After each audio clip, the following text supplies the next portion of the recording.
Baik, Assalamualaikum warahmatullahi wabarakatuh. Mahasiswa semua yang saya banggakan. Hari ini kita lanjutkan perkuliahan kita teori organisasi dengan materi pemimpinan dalam organisasi.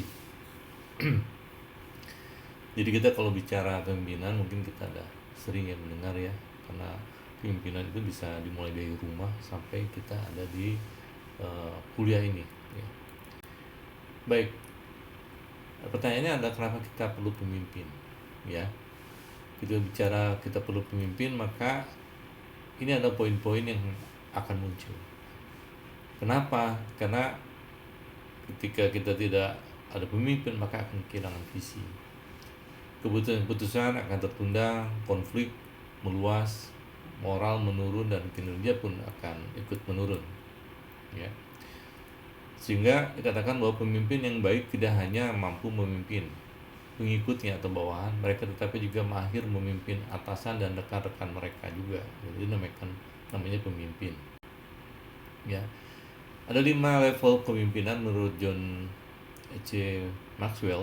Yang pertama ada level posisi. Ya, orang-orang mengikuti atau patuh kepada Anda, pada kita, karena keharusan, tidak ada pilihan. Jadi memang dia harus patuh pada pemimpin. Artinya.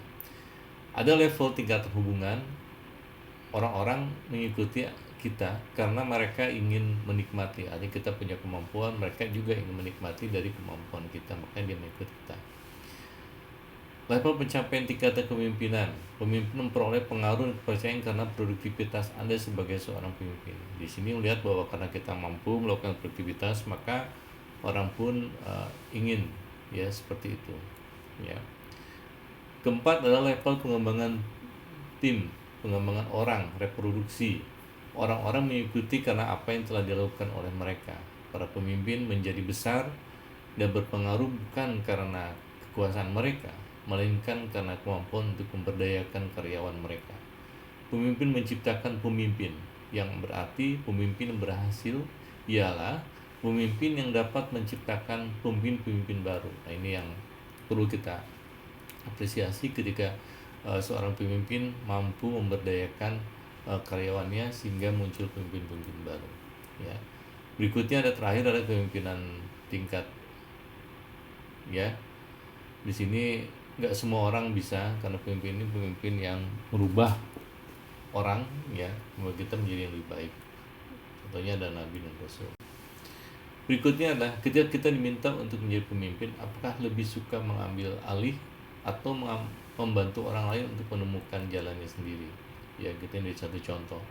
Jadi siapa kalian, maka kalian akan pilih dari kedua ini, ya, mengambil alih atau kalian membantu orang lain. Filosofinya adalah nilai seorang pemimpin bukan ditentukan oleh hasil yang dicapai secara pribadi, melainkan oleh kemampuan untuk mencapai hasil dari pihak yang berada di bawah pengawasannya dan pengaruh yang dipancarkan kepada seorang atau pihak-pihak berhubungan dengannya. Ya, jadi di sini kalau lihat bahwa itulah pemimpin. Pengertian pemberdayaan, ya, mendefinisikan empowerment sebagai proses di mana pemimpin berusaha membantu bawahan untuk mendapatkan dan menggunakan power yang dibutuhkan dalam mengambil keputusan terhadap hal-hal yang mempengaruhi kondisi kerja dan keadaan diri bawahan. Artinya bahwa adanya pelimpahan kewenangan, tanggung jawab untuk membuat keputusan. Ya. Adanya penciptaan lingkungan agar pegawai dapat memanfaatkan kemampuannya. Di sini empowerment. Ya. Lalu berikutnya adalah bawahan didorong, ini kita apa yang disebut dengan konsep, ya, konsep pemberdayaan dan organisasi. Bawahan didorong dan dimotivasi untuk menggunakan inisiatifnya yang selama ini terpendam dalam diri bawahan. Ini namanya pemberdayaan. Atau bawahan tidak saja diberi wewenang tetapi juga sumber daya, resource-nya, ya, ada anggaran segala macam, itu diberikan kepercayaan. Ya. Berikutnya adalah pemberdayaan versus leadership tradisional. Ya, jadi ini bisa dilihat, ya. Pemberdayaan merangsang memberikan kemudahan, kemampuan, dan lebih jauh proses self leadership menjadi target utama dari pengaruh eksternal. Ini pemberdayaan, ya, memberikan otonomi dan tanggung jawab yang lebih mengusahakan pekerjaannya. Nah, ini salah satu contohnya, ini memberdayakan, ya. Berikutnya ada cara tradisional, leadership tradisional. Dia merangsang memberikan kemudahan, kemampuan, praktek, dan lebih jauh membuat proses self leadership menjadi target utama dari pengaruh internal, ya. Tidak memberikan otonomi, tanggung jawab untuk lebih banyak. Jadi ini contoh. Ini ada dua hal yang berbeda, ya. Ketika bicara pemberdayaan, semua orang dilibatkan. Ketika pola-pola tradisional, kita bisa lihat bahwa banyak orang yang bekerja tapi pimpinannya yang sibuk di depan, yang lainnya tidak ada kerjanya, ya, hanya ikut menikmati dari proses pekerjaan pimpinannya. Berikutnya adalah definisi kepemimpinan, ada suatu proses mempengaruhi orang lain untuk mencapai tujuan yang telah ditetapkan. Ya, unsur-unsur kepemimpinannya adalah ada pemimpin di sananya, mempunyai wewenang untuk memimpin, mendelegasikan tugas, lalu ada anggota, ya, anggotanya, lalu membantu pemimpin sesuai dengan tugasnya. Jadi tugasnya anggota itu membantu pemimpin. Ada tujuan, ada visi, tujuan, dan target, ya. Dari saya sesuai dengan landasan budaya organisasi, ya. Ini gaya kepemimpinan yang umum yang ada di masyarakat, ya, yang biasa yang Anda kenal semua. Ada democratic leadership, ada autocratic, ada free reign, ada paternalistic, ya. Ini ya umum yang biasa ada di masyarakat. Kita mulai dengan otoriter. Adalah gaya kepemimpinan di mana segala kegiatan yang akan dilakukan diputuskan oleh pemimpin semata-mata melibatkan karyawan, ya. Wewenang tidak mutlak, terpusat semuanya ada di pemimpin. Keputusan dan kebijakan dibuat oleh pemimpin tanpa konsultasi dengan karyawan. Komunikasi berlangsung satu arah, ya, semuanya pemimpin. Pengawasan dilakukan secara ketat dan seterusnya, ya. Lalu ada kepemimpinan demokratik, adalah gaya kepemimpinan di mana bawahan dilibatkan dalam pengambilan keputusan, ya. Pemimpin bersedia melibatkan pemenang kepada bawahan. Keputusan kebijakan dibuat bersama antara pimpinan dan bawahan. Ini demokrat. Komunikasi berlangsung dua arah. Bawahan diberi kesempatan untuk berprakarsa dan menyampaikan saran. Tugas kepada bawahan lebih bersifat permintaan daripada instruksi, beda dengan yang otoriter. Pujian dan kritik kepada bawahan diberikan secara seimbang, ya. Lalu disimpan bebas, ini free reign leadership adalah gaya kepemimpinan yang percaya kepada supervisi minimal, menyerahkan sebagian keputusan kepada bawahan, ya. Ini berikan kebebasan, ya. Menyerahkan sebagian besar keputusan pada bawahan, pengawasan kepada bawahan sangat minimal, ya. Ini terjadi jika memang dalam kepemimpinannya bawahannya itu memiliki kemampuan yang lebih, jadi tidak tergantung pada atasan. Prakarsa selalu datang dari bawahan. Kepentingan pribadi lebih utama daripada kelompok, ya. Hampir tidak ada pengarahan dari atasan. Jadi dianggapnya di sini adalah orang-orang yang memang punya kemampuan, punya multi talent yang banyak, yang tinggi, ya. Berikutnya adalah gaya kepemimpinan, ya. 3 gaya kepemimpinan tadi ada otoriter, tadi memaksa, ya, pemimpin mengambil keputusan, anggota harus mentaati. Untuk anggota baru tidak disiplin, prestasi menurun, ya. Untuk memulai usaha baru, usaha dalam kondisi kritis. Jadi biasanya otoriter ini ada pada usaha-usaha yang baru. Jadi orang dipaksa untuk bekerja supaya organisasi itu cepat berkembang, ya. Termimpin ada demokratik, pemimpin dan anggota bersama-sama membuat pemecahan masalah. Anggota mengungkapkan gagasan dan pemimpin mengarahkan. Ini biasanya perusahaannya, organisasinya sudah mulai berkembang, ya, sudah mulai besar.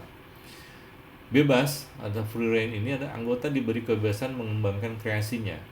Untuk anggota keterampilan tinggi, cerdas dan berbuat, motivasinya tinggi. Artinya di sini bebas, ya. Kita terlihat bahwa kemampuan dari personalnya sudah cukup tinggi, cukup baik, ya. Ini teori duo quantum, ya. Jadi kemauan manusia, kemauan berkuasa. Jadi biasa manusia itu ingin berkuasa, kemampuan untuk berkawan dan kemauan untuk berprestasi. Ini adalah teori yang memang kebanyakan orang seperti itu, ya. Kepemimpinan yang baik ada kepemimpinan situasional. Jadi mana fleksibel. Jadi dia situasional di sini adalah kepemimpinan yang dia berusaha untuk beradaptasi dengan lingkungan yang ada. Fleksibel, berubah karena waktu, adaptif terhadap lingkungan, ya, tapi nggak semua kepemimpinan di organisasi bisa berjalan seperti ini. Ada komunikasi dan gaya kepemimpinan, ini gaya otoriter dipegang di sini dari saat ini, ya. Ini ada gaya demokratif, semua orang diberi kebebasan, ya. Gaya berkendali seperti ini, ya. Baik, saya lanjutkan. Jenjang dan kepemimpinan, prinsip kuncinya adalah pertama bahwa pribadi layak dipercaya, ya. Jadi ada organisasi berubah jadi manajerial, ada antar pribadi di sananya. Yang dibutuhkan ada kepercayaan, pemberdayaan, dan penyelarasan, ya. Jenjang dan kepercayaan prinsip kunci, ya. Jadi inilah tujuannya akhirnya. Baik, wewenang dan kekuasaan. Wewenang digunakan untuk mengarahkan dan menerangkan peranan. Jenis wewenang ada wewenang struktural, ya, karena jabatan, ada wewenang kearifan karena karismatik, ada wewenang moral karena memiliki integritas, ada wewenang reputasi karena prestasi masa lalu, ya. Ada wewenang jasmania karena bentuk atau penampilan fisik seorang baik, ya. Berikutnya di sini, semakin banyak jenis wewenang yang dimiliki seorang pemimpin, maka semakin baik. Pemimpin yang baik menggunakan kewenangan secara cerdas dan peka sehingga menjadi sangat berwenang tanpa sewenang-wenang, ya. Menjadi pemimpin bukan berarti mendapat hak untuk memerintah, tetapi justru kewajiban memberi teladan kualitas sehingga orang lain bisa menerima perintahnya tanpa merasa direndahkan, ya. Kepemimpinan adalah tindakan, bukan kedudukan. Jadi kepemimpinan itu apa yang kita lakukan, bukan posisi yang kita inginkan, ya. Jadi ini caranya buat sisi bawahan. Ada pertama ditegur, ya, tanpa yang kasar gitu, ya. Pekalah terhadap manusia, bijaksana terhadap hal-hal sensitif di bawah ini. Jangan meremehkan. Ini bagaimana kita motivasi seorang bawahan, ya. Berikutnya adalah kemampuan seorang pemimpin. Adalah pemimpin dia harus mampu menganalisa masalah dan menarik kesimpulan, ya. Mampu menyusun, menyeleksi, dan menempatkan orang-orang, lalu mampu menganalisa, mengorganisasikan pekerjaan. Ini adalah seorang pemimpin. Jika ketiga poin ini tidak dimiliki orang pemimpin, ini yang jadi masalah, gitu, ya. Masalah terbesarnya di sana. Karakteristik pribadi pemimpin adalah dia memiliki kecerdasan cukup tinggi. Jadi kalau kalian semua jadi pemimpin, ya harus punya kecerdasan. Memiliki kecakapan berkomunikasi, ya, karena kita berhubungan dengan karyawan cukup banyak. Memiliki kecakapan mendidik, ya, emosinya terkendali, tidak meluap-luap. Memiliki motivasi yang berprestasi, ya. Memiliki kepercayaan diri, lalu memiliki ambisi yang baik, ya. Dia ambisi buat bagaimana organisasi itu bisa berkembang lebih baik, ya. Ada prinsip pemimpin adalah edge, ya.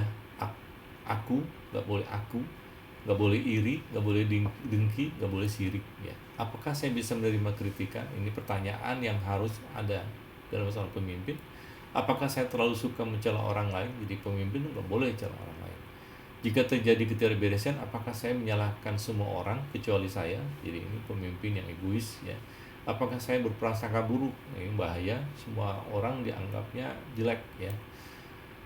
Jika iya, lebih besar dari 2, Anda berkepala besar. Ini hanya bercanda aja, ya. Bagaimana untuk mengurangi kepala yang besar itu?